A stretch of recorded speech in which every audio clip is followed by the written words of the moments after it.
एक गणेश जी का एक स्तोत्र सुनाने जा रहा हूँ। सुवर्णवर्ण सुंदरम सितेकदन्तवन्धुरं गृहीतपाशकाङ्कुशं वरदयाभयं प्रदं चतुर्भुजं त्रिलोचनं भुजङ्गं पवीतिनं प्रफुल्लवारिजासनं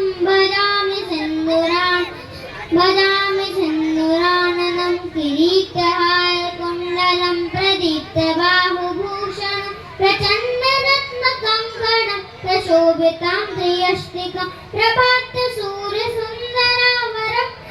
वदारिणं सनद्धहेमनूपुरं प्रशोभितां नृपङ्कजं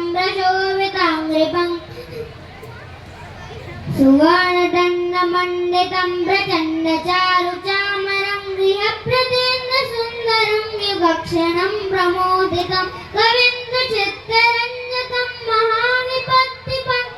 क्षणक्षणस्वरूपिणं प्रशोभते गजेन्द्ररूपिणं विरिञ्चविष्णुवन्दितं विरूपलोचनस्तुतं गिरीशदर्शनेच्छया समर्पितं वरामय निरन्तरं सुरासुर सुपुत्रवामलोचन महामखेष्टकर्मसु मृतं भजामि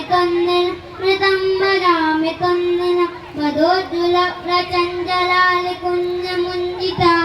प्रबुद्धिचित्तरञ्जकं प्रमोदगानचालमम् अनन्तभक्तिमानं प्रचण्डमुक्तिदायकं नमामि नित्यमादरे वक्रतुण्डनायकं सुवर्णवर्णसुन्दरं सितेकदन्तवन्धुरं गृहीतपाशकाङ्कुशं वरदयाभयं प्रदं दारिद्र्यविद्याधनमाशुकामदं स्तोत्रं पठेते तद्दष्टमादरा पुत्री कलज्जनेषु मैत्री धूमान् भवेदेकवरप्रसाद